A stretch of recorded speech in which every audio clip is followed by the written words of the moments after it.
नमस्कार। आप देख रहे हैं यूट्यूब चैनल जी गुरुजी। आज पढ़ेंगे व्यंजन संधि या उसी को कहते हैं हल संधि। अब हल संधि क्यों कहते हैं, आप लोगों को पहले वाले जो वीडियो है उसमें मैं बता चुका हूं। जो माहेश्वर सूत्र है उसमें से 14 सूत्र है, 4 सूत्र तो अच कहलाता है प्रारंभ का, अयुण ऋलिक एवं औच। उसके बाद इधर बाद वाला जो 10 सूत्र है हैवरट से लेकर के हल के ल तक, यह हल कहलाता है। अब इसमें व्यंजन संधि या हल संधि, इसके बारे में पढ़ेंगे। परिभाषा है व्यंजन संधि की, किसी भी व्यंजन का व्यंजन से अथवा स्वर के मेल से व्यंजन में जो परिवर्तन होता है उसे व्यंजन संधि कहते हैं। अब यहां देखिए व्यंजन में ही परिवर्तन होगा। इसके पहले स्वर संधि आप पढ़े थे, स्वर संधि में स्वरों में परिवर्तन होता था, स्वर वर्ण में, और यहां पर व्यंजन में अर्थात व्यंजन वर्ण में ही परिवर्तन होगा, उसे व्यंजन संधि कहते हैं। जैसे देखिए दिक धन गजह, यहां क है व्यंजन, उसके बाद जो है गजा है, यहां व्यंजन में परिवर्तन हुआ है दिक गजह, ग का ग हो गया। उसी प्रकार वागीशाह, यहां भी देखिए वाक धन ईशाह, वागीशाह। तो आपकी परिभाषा क्या कहता है, व्यंजन अथवा स्वर के मेल से व्यंजन में जो परिवर्तन होता है उसे व्यंजन संधि कहते हैं। यहां पर व्यंजन और यहां स्वर आया है, लेकिन परिवर्तन किसमें हुआ है, व्यंजन में ही हुआ है, इसीलिए यहां पर व्यंजन संधि है। यहां पर व्यंजन के प्रकार, जैसे स्वर के प्रकार पढ़े थे उसी प्रकार व्यंजन के भी प्रकार हैं। तो इसमें देखिए पहला है सचुत्व व्यंजन, दूसरा है षटुत्व व्यंजन, तीसरा है जसत्व व्यंजन, चौथा है चतुर्व व्यंजन, पांचवा है अनुस्वार व्यंजन, छठवा है अनुनासिक व्यंजन, सातवां है परसवर्ण व्यंजन, आठवां है लत्व व्यंजन और नौवां है छत्व व्यंजन। अब आप लोगों को बता रहा हूं कि ये व्यंजन का नामकरण किस आधार पे हुआ है। जैसे आप पढ़े हैं इसके पहले स्वर संधि, स्वर संधि में संधि का नामकरण कैसे हुआ था, उसका जो 8 भेद है, दीर्घ स्वर संधि, गुण स्वर संधि, वृद्धि स्वर संधि, यण स्वर संधि, इसका नामकरण कैसे हुआ था। इसका नामकरण हुआ था जैसे दीर्घ आ ई उ री को दीर्घ कहते हैं और इसी के आधार पर ही उसको दीर्घ कहा गया था। उसी प्रकार गुण को ए ओ अर, इसको गुण कहते हैं। उसी प्रकार ऐ औ आर, इसको वृद्धि कहते हैं। ऐ औ आय आओ, इसको अयादि कहते हैं। तो जो बाद में आता है अर्थात हो जाता है एकादेश, एकादेश मतलब ह्रस्व या दीर्घ अ ई उ के बाद एक दीर्घ एकादेश हो जाता है अर्थात आ ई उ री, इसी कारण उसका नाम पड़ा है दीर्घ स्वर संधि, अर्थात एकादेश होता है उसके कारण उसका नाम पड़ा है दीर्घ स्वर संधि। ए ओ अर एकादश होता है उसी कारण उसका नाम पड़ा है गुण स्वर संधि। एकादेश, एकादेश मतलब एक आदेश होता है उसके कारण वृद्धि स्वर संधि पड़ा, अर्थात ऐ औ आर। एकादेश होता है अयादि ऐ औ आय आओ। एक आदेश होता है पूर्व रूप ए और। उसी प्रकार यहां पर एकादेश होता है सचुत्व। सचुत्व मतलब ये शकर का सा, इसको क्या बोलेंगे हम, तालव्य सा, और ये चत्व मतलब च वर्ग हो जाता है, ये एकादेश है। अब इसके पहले किसके कारण होता है वो हम नियम में बताएंगे, लेकिन हो जाता है इसमें, इसका नाम पड़ा संधि का। उसी प्रकार षटुत्व व्यंजन, षटकोण का सा, षटकोण का सा मतलब मूर्धन्य सा और ट वर्ग हो जाता है, एक आदेश हो जाता है। किसके कारण, हम आगे इनका नियम पढ़ेंगे, जो है उसके कारण एकादेश हो जाता है, इसके कारण नाम पड़ा सतुत्व व्यंजन। उसी प्रकार जसत्व व्यंजन, ज और स एकादेश हो जाता है, इसके कारण जसत्व व्यंजन नाम पड़ा। और च एक आदेश हो जाता है, उसके कारण इसका नाम चतुर्व पड़ा। अनुस्वार एक आदेश हो जाता है, इसके कारण अनुस्वार व्यंजन पड़ा। अनुनासिक हो जाता है, उसके कारण अनुनासिक व्यंजन पड़ा। पर सवर्ण अर्थात सवर्ण समझ गए होंगे, समान वर्ण, समान वर्ण मतलब पंचम वर्ण, यहां पर इसका उदाहरण में हम बताएंगे आगे। सवर्ण मतलब गयणामा एक आदेश हो जाता है, इसलिए पर सवर्ण व्यंजन इसको कहते हैं। लत्व व्यंजन मतलब ल का आदेश हो जाता है, ल हो जाता है। और यहां पर छत्व व्यंजन मतलब छ हो जाता है, इसके कारण इन व्यंजनों का नामकरण हुआ है, चाहे स्वर संधि का हो चाहे व्यंजन संधि का नामकरण हो। अब इसके ये तो हुई व्यंजन का प्रकार। अब पढ़ेंगे हम पहला सचुत्व व्यंजन। अब देखिए यहां सचुत्व व्यंजन, इसका नाम कैसे पड़ा। तो इसका एक सूत्र है संस्कृत में, इस्तो सचुनः सचु। यहां पर देखिए जब स या त वर्ग, स ये कौन से सा है, सरोता के सा, इसको हम संस्कृत में कौन से सा बोलेंगे, दंत्य सा। याद रखिएगा ये सरोता का सा दंत्य सा है। और त वर्ग मतलब त थ द ध न। और यहां पर मैं एक डायग्राम के माध्यम से मैं बताया हूं, पहले भी व्यंजन वर्ण समझाया था, उसमें भी इसके बारे में बताया था। ये जो स्पर्श वर्ण 25 है, इधर लेफ्ट से राइट अर्थात बाएं से दाएं और ऊपर से नीचे, ये 5 गुणित 5 बराबर 25 वर्ण स्पर्श वर्ण कहलाता है। इसको याद रखने के लिए मैं बोला था। तो यहां पर आपका त वर्ग है, तो त वर्ग में यहां देखिए कौन से आ रहा है, ये वाला, ये त वर्ग, त थ द ध न के बाद या पहले, चाहे बाद हो या पहले, स या च वर्ग, सब ये शकर के सा मतलब कौन से सा है, तालव्य सा। और च वर्ग में इसमें कहां पर है, देखिए च वर्ग में कौन, च छ ज झ इया, ये कोई भी वर्ण आए तो इन दोनों के स्थान पर क्या हो जाता है, स अर्थात कौन से स, यहां पर लिख दिया हूं आपकी जानकारी के लिए, दंत्य स। और त वर्ग मतलब त थ द ध न के स्थान पर स या च वर्ग हो जाता है, इसीलिए यहां पे सचुत्व व्यंजन नाम पड़ा। स मतलब यहां पर देखिए तालव्य स, ये तालव्य स है। और च वर्ग मतलब च छ ज झ इया वर्ण हो जाता है। तो यहां देखिए उदाहरण के लिए हरीश धन से ते, ये कौन से सा है, सरोता का सा, क्योंकि इसके पहले भी उदाहरण में मैं बताया था, सरोता का सा मतलब दंत्य सा।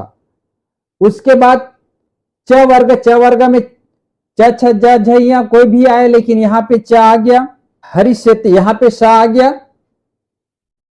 दंत्य स के बाद तालव्य स। और यहां पर कौन से स हो गया, ये वाले स हो गया, अर्थात तालव्य स हो गया, हरिष्यते, स के बाद स बराबर स।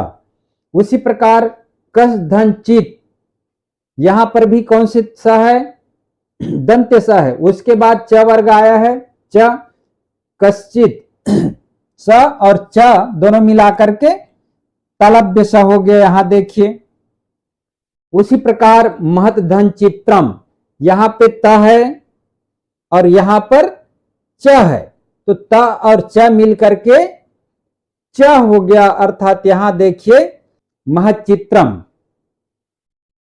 फिर है उद्धन ज्वला, उज्ज्वला, यहां द आया है। द क्यों आया है, देखिए आपके जो नियम पहले कहता था स या त वर्ग के बाद या पहले स या च वर्ग आए, यहां पर देखिए द कौन से वर्ग है, त था द, यहां पे द है त वर्ग में। उसके बाद ज आया है, ज कहां पर है, देखिए च वर्ग है, तो यहां पर द किस में बदल गया, ज में। ज में क्यों बदला, क्योंकि च वर्ग है, च वर्ग देखिए, च वर्ग, ये च वर्ग में ज आ रहा है, तो त वर्ग से च वर्ग में बदल गया, यहां भी बदला है, देखिए ज च यश, इसमें पूरा ये जो उदाहरण बताया हूं वह बदल गया है। तो क्लियर है? यदि कोई डाउट है तो एक बार और बता देता हूं, ये स के बाद या पहले स या च वर्ग आए तो स या त वर्ग के स्थान पर स या च वर्ग में बदल जाता है या हो जाता है। तो यहां हुआ है, ये स है, तालव्य स, उसी ये भी तालव्य स है, उसके बाद ये च वर्ग में बदल गया, यहाँ च वर्ग मतलब च, यहाँ भी च वर्ग मतलब यहाँ पे देखिए च छ ज आया है, उसी प्रकार ये भी है, ये भी है। ठीक है, अब देखिए दूसरा व्यंजन संधि है षटुत्व व्यंजन। षटुत्व व्यंजन मतलब स, कौन से स? मूर्धन्य स। ये षटकोण का स जो बोलते हैं, कौन से स है? मूर्धन्य स। तो षटुना षटु, जब स या त वर्ग के बाद या पहले स या ट वर्ग आए तो स या त वर्ग के स्थान पर स या ट वर्ग हो जाता है। इसके पहले जो सचुत्व व्यंजन पढ़े थे, इसमें वही स है, अर्थात दंत स है, और त वर्ग मतलब ये त थ द ध न, इसके बाद षटुत्व ट का यहां पे बात आ रही है, तो ये स कौन से स है? मूर्धन्य स, क्योंकि ट ठ ड ढ भी मूर्धन्य है, उनका स्थान उच्चारण स्थान आप पढ़े होंगे, पहले उच्चारण स्थान जब पढ़ेंगे तो ट ठ ड ढ न का उच्चारण स्थान है मूर्धन्य, और ये जो षटकोण का स है इनका भी उच्चारण स्थान है मूर्धन्य। इसीलिए यहाँ पे बोल रहे हैं कि स या ट वर्ग आए तो स या त वर्ग के स्थान पर स या ट वर्ग हो जाता है। यहाँ पे देखिए इस धनता इष्टा, क्योंकि यहां देखिए ये श आया मूर्धन्य स, उसके बाद त वर्ग आया है, ये वाले त, इन दोनों के स्थान पर किसमें बदल गया? श या ट वर्ग में, तो यहाँ पे श हो गया, मूर्धन्य स बदल गया। उसी प्रकार तद्धन टीका, ये जो है कौन से है? त वर्ग है, उसके बाद ट वर्ग आया है, तो त वर्ग के स्थान पर किसमें बदल गया है? ट वर्ग में यहाँ पे बदल गया है। देखिए ये वाले ट ठ ड ढ न, बात समझ में आ रही है? यहां पे देखिए ट वर्ग में बदल गया, त जो है ट में बदल गया, तद्धन टीका तट्टिका। उसी प्रकार यहां पर धनुष धन टंकारा, यहां पे स अर्थात दंत्य स के बाद ट वर्ग आया है, तो यहां पर स का मूर्धन्य स में बदल गया, अर्थात षटकोण के स में बदल गया, सरोता के स के स्थान पर। उसी प्रकार षड नामा, षट धन नामा, यहां सन नामा, क्योंकि यहां देखिए ड, ये वाले ड आया है। उसी प्रकार यहां पंचम नहीं सॉरी ट वर्ग में बदल गया, बाण के अणा किस वर्ग में है? ट वर्ग में, ये ट वर्ग में बदल गया। उसी प्रकार यहां श है, उसके बाद जो है त है, तो श भी क्या हो गया है? अर्थात ट वर्ग में बदल गया है। आकृष्ट धनता आकृष्ट, षड धन नामा सन नामा, उसी प्रकार धनुष धन टंकारा धनुष टंकारा। तीसरा देखिए जसत्व व्यंजन। जसत्व व्यंजन मतलब यहां पे जस प्रत्याहार है, जस हो जाता है, अर्थात झल के स्थान पर जस हो जाता है। झल क्या है? प्रत्याहार है। अब प्रत्याहार नहीं समझ पाए हैं तो कोई बात नहीं, यहां पर देखिए अर्थात वर्ग के प्रथम तृतीय पंचम वर्ण तथा श श स ह के स्थान पर उसी वर्ग का तृतीय अक्षर मतलब ग ज ड द ब हो जाता है। अब यहां पर देखिए वर्ग के प्रथम अक्षर कौन से? ये वर्ग के प्रथम अक्षर क च ट त प। वर्ग के तृतीय अक्षर ग ज ड द ब। वर्ग के पंचम अक्षर ग य ण न म। ये वर्ण कोई भी वर्ण आए तथा श श स ह अर्थात उष्ममान वर्ण, इसमें से कोई भी वर्ण आता है वर्ण के पहले या बाद तृतीय अक्षर हो जाता है। तृतीय अक्षर मतलब जस, जस प्रत्याहार के अंतर्गत तृतीय अक्षर आता है ग ज ड द ब। यहां पे तृतीय अक्षर हो जाएगा उसी वर्ग का ना, याद रखिएगा। जैसे देखिए वाग्धन यंत्र, यहां क है और उसके बाद क्या है? यह है। तो बाद या पहले तृतीय पंचम प्रथम, समझ गए? संधि के बाद या पहले वर्ग का प्रथम तृतीय या पंचम वर्ण या स श ह आए तो वर्ग का उसी वर्ग का तृतीय वर्ण, तृतीय वर्ण मतलब ग ज ड द ब हो जाता है। यहां पर देखिए क कौन से है? वर्ग का प्रथम अक्षर का, उसके बाद यह आया है तो यहां पर क के स्थान पर ग हो गया, अर्थात क का उसी वर्ग का। देखिए तृतीय, ये ग तृतीय है, वर्ग का तृतीय अक्षर ग, क्योंकि इसी लाइन में आप जाएंगे ना उसी वर्ग का। उसी प्रकार यहां पर देखिए दिग्धन गजा, यहां भी क के बाद ग आया है तो यहां तृतीय वर्ण हो गया, तृतीय वर्ण ग, ये तृतीय वर्ण है। उसी प्रकार दिग्धन अंबरः, अब दिगंबरः, यहां पर ये जो आधा ग है हलंत लगा हुआ है, आप देख रहे होंगे यहां भी हलंत लगा है और यहां पे हलंत नहीं लगा है ग में। क्यों? क्योंकि पूर्ण ग है, यहां व्यंजन था, यहां पे स्वर आया है, इसलिए दिगंबरा हो गया। उसी प्रकार उत्धन याना, उत त जो है वर्ग का कौन से अक्षर है? देखिए वर्ग का प्रथम अक्षर है त, तो यहां पर त के स्थान पर क्या हो गया? द, उसी वर्ग का तृतीय अक्षर द हुआ है। देखिए त, तक उसी वर्ग का तृतीय अक्षर द, यहां पे द हो गया, त के स्थान पर द। उसी प्रकार शुभ धन अंतः शुभंतः, प देखिए वर्ग का कौन से अक्षर है? प्रथम अक्षर, और प के स्थान पर यहां ब हो गया, वर्ग का तृतीय अक्षर, उसी वर्ग का प वर्ग का ब तृतीय अक्षर ब हो गया। उसी प्रकार वाग्धन ईशा वागीशा, यहां भी देखिए ग, यहां भी हलंत नहीं है क्योंकि क व्यंजन के बाद इधर बाद में स्वर आया है ई, इसलिए यहां पे हलंत नहीं है ग में, वागीशा। यहां पे देखिए अज धनंता, अजंता, वर्ग का कौन से अक्षर है? च, देखिए वर्ग का प्रथम अक्षर है च, और च के स्थान पर ज हो गया, यहां पे ज, यहां पे देखिए च उसी वर्ग का जो है ज है। फिर सतधन उपयोग, यहां देखिए त वर्ग का कौन से अक्षर है? प्रथम अक्षर, उसी वर्ग का कौन सा हो गया? द, वर्ग का तृतीय अक्षर द। उसी प्रकार सट धन आनना, त जो है वर्ग का कौन से प्रथम है?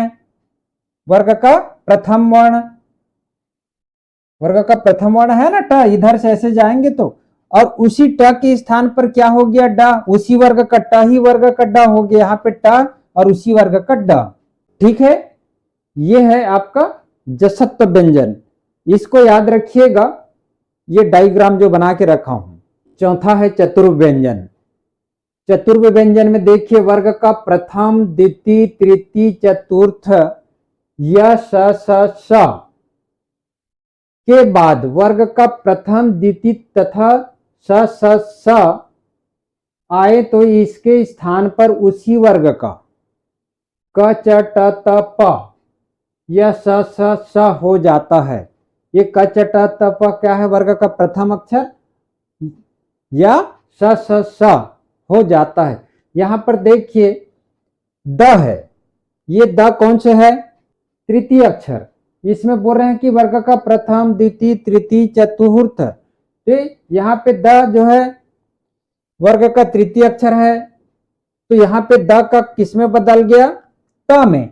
यहाँ पर देखिए वर्ग का प्रथम अक्षर है पूरा क च ट त प, वर्ग का प्रथम अक्षर में क च ट त प, इसमें बदल जाता है या स इसमें बदलेगा। तो यहां पर हो गया द का किस में बदल गया? त में। यहां पर भी द है, उद्धन पन्ना उत्पन्ना, द का त में बदल गया।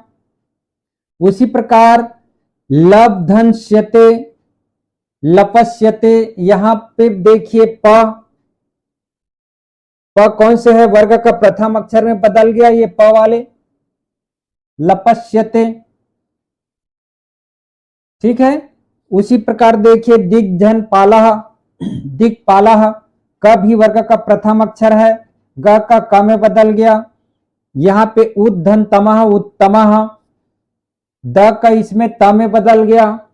उसी प्रकार विराट धन पुरुषः, द अब देखिए वर्ग का कौन से अक्षर है? वर्ग का तृतीय अक्षर ड, और ड का ट में बदल गया, अर्थात वर्ग का प्रथम अक्षर ट, देखिए यहां ट है कि नहीं है? यहां पे ट है, तो यहीं पे ड का ट में बदल गया, उसी वर्ग का। जैसे ड का ट में बदला है, यहां ग का क में बदला है, देखे हैं ग का क में उसी वर्ग का।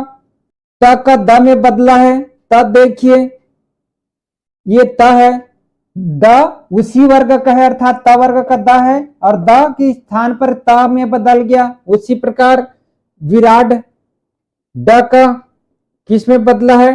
ट में। ट देखिए ड और ट उसी वर्ग में ही बदला है, तो ये जो है चतुर्व व्यंजन है।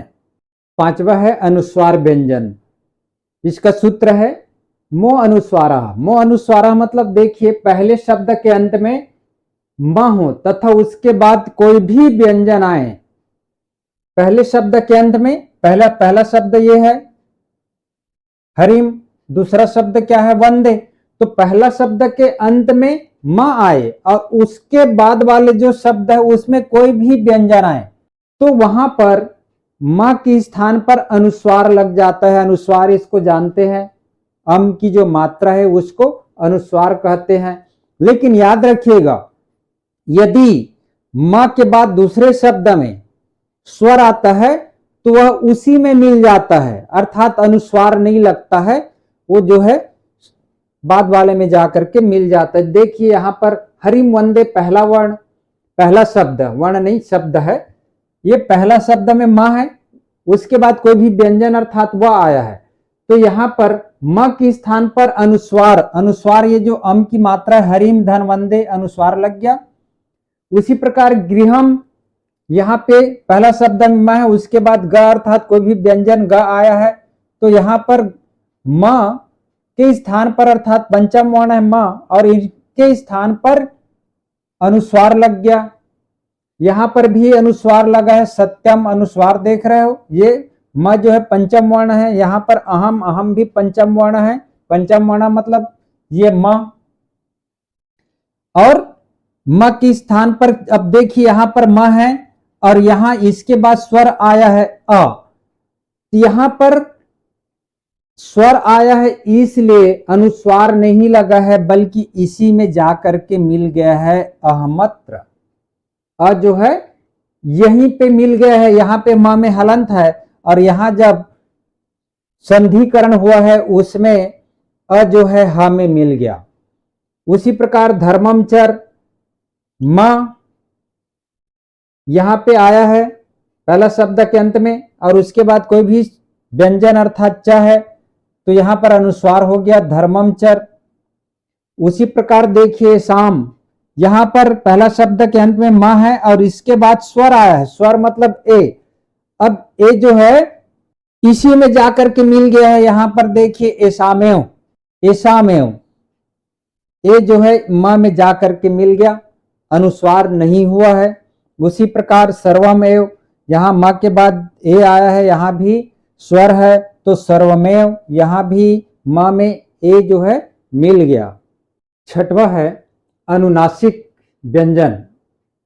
सूत्र है यरो अनुनासिके अनुनासिको वा, अर्थात यदि पहले शब्द के अंत में ह को छोड़कर कोई भी व्यंजन आए, ह नहीं आना चाहिए, ह को छोड़कर कोई भी व्यंजन आए, ये पहला शब्द है और ये दूसरा शब्द है, याद रखिएगा। ये जो धन है इसके जो पहले वाला है पहला शब्द है और उसके बाद वाला जो है दूसरा शब्द है, इसको पूर्व पद भी बोलते हैं और इसके बाद वाला को उत्तर पद भी बोलते हैं। तो यहां पर ह को छोड़कर कोई भी व्यंजन आए तथा बाद के पद में क्या आना चाहिए, अनुनासिक। अनुनासिक मतलब जान गए हैं, अनुधन नासिक, अन मतलब मुख और नासिक मतलब नाक। मुख और नाक से जिन वर्णों का उच्चारण होता है उसे अनुनासिक कहते हैं। जैसे पंचम वर्ण आता है ग य ण न म, मुंह और नाक दोनों से इसका उच्चारण हो रहा है, इसलिए इसे अनुनासिक वर्ण कहते हैं। तो यहां पर किनके स्थान पर अनुनासिक वर्ण के स्थान पर पंचम वर्ग का पंचम वर्ण हो जाता है। अब वही है, अनुनासिक वर्ण कहो चाहे वर्ग का पंचम वर्ण कहो, दोनों एक ही है। तो यहां देखिए ये क है, व्यंजन के बाद न आया है, अनुनासिक वर्ण न है। तो उसी वर्ग का ना, याद रखिएगा, उसी वर्ग का पंचम वर्ण होगा। जैसे क उसी वर्ग का जो है, देखिए क वर्ग का उसी वर्ण कौन से हैं, ग पंचम वर्ण। तो क के स्थान पर यहां ग हो गया, क्योंकि क व्यंजन है और अनुनासिक वर्ण है न, तो क का उसी का ग हो गया, दिग नाग। उसी प्रकार षट धन मुखा, यहां पे देखिए ट व्यंजन है और उसके आगे अनुनासिक वर्ण आया है म, और ट का उसी वर्ग का किस में बदल गया, देखिए ट का ड में बदल गया, ट वर्ग का ही वर्ण है। उसी प्रकार उद्धन्नति, त के बाद न आया यहां पर, तो उन्नति त का देखिए त है उसी वर्ग का, न आ गया उन्नति, त वर्ग का पंचम वर्ण न है, याद रखिएगा ना, त वर्ग का पंचम वर्ण न है। अब यहां पर जैसे क वर्ग का पंचम वर्ण ग है, च वर्ग का पंचम वर्ण य है, ट वर्ग का पंचम वर्ण न है, त वर्ग का पंचम वर्ण न है, प वर्ग का पंचम वर्ण म है। तो यहां पर उसी अर्थात त का पंचम वर्ण न यहां पे आ गया। यहां पे जगन्नाथ त, देखिए त और त वर्ग का ही पंचम वर्ण यहाँ पे न है, तो यहाँ जगत धन नाथ न हो गया। उसी प्रकार का यहाँ पे दिग नाग है, वही है जो ऊपर में आया है, चित धन मया चिन्मया, वाग धन निपुण वाग निपुण। ये जो है आपका अनुनासिक व्यंजन है। अनुनासिक व्यंजन मतलब समझ गए, पंचम वर्ण में बदल गया। सातवां व्यंजन है पर सवर्ण व्यंजन। पर सवर्ण व्यंजन मतलब सवर्ण मतलब समझ गए होंगे आप लोग, दीर्घ स्वर संधि पढ़े हैं, उसमें सवर्ण मतलब समान वर्ण होता है। तो पहला पद के अंत में अनुस्वार के बाद, ये पहला पद के अंत कौन से है, ये पहला पद त्वम है और इसमें यहां पर त्वम में अनुस्वार लगा है। इसके बाद यहां पर देखिए किसी वर्ग का, कोई भी वर्ग हो, किसी वर्ग का कोई भी व्यंजन आए, तो अनुस्वार के स्थान पर उसी वर्ग का पंचम वर्ण हो जाता है। यहां पर देखिए उसी वर्ग का होगा ना, यहां पे अनुस्वार के बाद क है, अनुस्वार के बाद क है, तो क का ही पंचम वर्ण ग हो जाएगा। यहां पे ग हो गया, देखो ये अनुस्वार के बाद क आया है और क वर्ग का ही पंचम वर्ण कौन है, ग। उसी प्रकार देखिए ये तम में अनुस्वार है, यहां त अनुस्वार के बाद क्या आया है, ट आया है और ट का पंचम वर्ण हो गया है। यहाँ पे ट का जो है, ट देखिए ट का पंचम वर्ण क्या है ना, तो यहाँ पे न हो गया। उसी प्रकार यहाँ पे देखिए मुम धन चति, तो यहाँ मुंह में अनुस्वार है, अनुस्वार के बाद च आया है और च का ही पंचम वर्ण कौन है, यहाँ पे देखिए च कहाँ है, ये च वर्ग के च पंचम वर्ण यह है, तो यहाँ पे यह हो गया।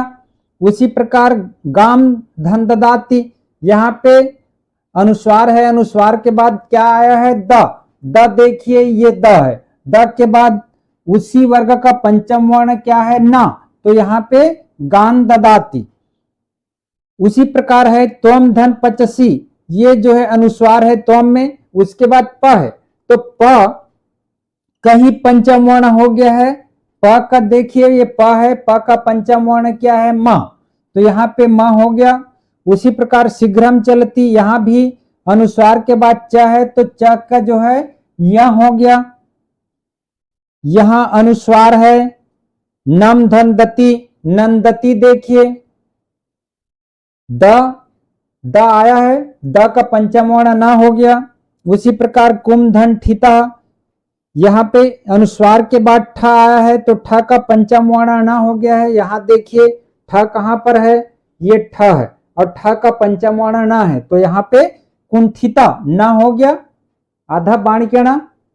आठवां है लत्व व्यंजन, सूत्र है तोरली, तोरली अर्थात त के स्थान पर ल हो जाता है। यहां पर देखिए त वर्ग मतलब त थ द ध न के बाद ल आए तो त वर्ग के स्थान पर ल हो जाता है, परंतु न के बाद ल आने पर अनुनासिक हो जाता है। यहां पर देखिए त है, त के बाद ल आया है, तो यहां पर ल हो गया, त का ल हो गया, तद धन लीना तल्लीना। उसी प्रकार उद्धन लासा उल्लासा, त का ल हो गया। यहां भी आपके नियम क्या कहता है, लत्व व्यंजन का त थ द ध न के बाद ल आए, यहां पर ल आया है, त के बाद ल आया, यहां भी त के बाद ल आया है। उसी प्रकार उद्धन लेखा उल्लेखा, यहां त के बाद ल आया है, तो ल हो गया, त के स्थान पर उल्लेखा। अब यहां देखिए महान धन लाभा, परंतु नियम है परंतु ना के बाद ला आए, यहां पे ना के बाद ला आया है, तो यहां पर अनुनासिक हो गया, ना के स्थान पर अनुनासिक। यहां देखिए अम की मात्रा, महान धन लाभा महान लाभा। उसी प्रकार हसन, यहां भी ना है, ना के बाद ला आया है, तो हसन लिखती, यहां पे ना के स्थान पर अनुस्वार हो गया, अनुस्वार अनुनासिक, उसको क्या बोलते हैं, चंद्रबिंदु। प्रिय विद्यार्थियों, व्यंजन संधि का अंतिम जो नियम है आठवां छत्व व्यंजन, इसके बारे में पढ़ेंगे। इसके पढ़ने से पहले मैं आप लोगों को बताना चाहता हूं कि यदि यह व्यंजन संधि अच्छा लगा होगा तो आप लोग वीडियो को लाइक शेयर एवं सब्सक्राइब जरूर कीजिएगा तथा बेल आइकन को जरूर दबाइएगा ताकि आने वाला वीडियो का नोटिफिकेशन आप तक पहुंच सके। तो अब देखिए छत्व व्यंजन, स मतलब द्वितीय पद, स के पूर्व पद के अंत में, स के पूर्व कौन से है, ये प्रथम पद के अंत में किसी वर्ग का प्रथम द्वितीय तृतीय चतुर्थ पंचम वर्ण या वरल हर्ष, अर्थात ये पुनः जितने भी व्यंजन है कोई भी आए तो इनके स्थान पर छ हो जाता है। देखिए ये स के पूर्व, ये स कौन से स है, तालव्य स, अकु विसर्जनम कंठ ईचु ऐसा नाम तालु, ये तालव्य स है। तालव्य स के पूर्व त आया है और त के स्थान पर छ हो गया, देख रहे हो, इनके स्थान पर छ हो जाता है, तो यहां छ हो गया। तत् धन शिव तत्शिव, उसी प्रकार तत् धन शंकर, श के आगे त आया है तो तस् शंकर, छ हो गया। उसी प्रकार यहाँ पे भी श है, श्रृंखला का यदि आप ये करेंगे तो यहाँ भी श है, तो उसके आगे व्यंजन त है, तो यहाँ पे भी छ हो गया। उद धन श्रृंखला उद श्रृंखला, उसी प्रकार तत् धन श्रुत्वा तत्श्रुत्वा, ठीक है। तो ये है आपका छत्त व्यंजन। इसके अलावा कुछ और व्यंजन है, व्यंजन का कुछ नियम बताए हैं, इसके अलावा और कुछ नियम है, जैसे विधन छेदा विच्छेदा, उसी प्रकार स्वधन छंदा स्वच्छंदा, निर्धर रसः निरसः, विषधनु विष्णु, तरुधन छाया तरुच्छाया, अनुधन छेदा अनुच्छेदा, निर्धर रोगा निरोगा। तो इस प्रकार आपका व्यंजन संधि पूर्ण होता है। इसके बाद आगामी मेरा वीडियो रहेगा विसर्ग संधि के ऊपर। ये जो है वीडियो लंबा हो गया है थोड़ा, क्योंकि यदि ये इसी का व्यंजन संधि का 2 वीडियो बनाता तो छोटा छोटा हो जाता, इसलिए थोड़ा से ज़्यादा लंबा हो गया है। तो जरूर देखिएगा इसको, और इसके बाद आगामी वीडियो विसर्ग संधि। धन्यवाद।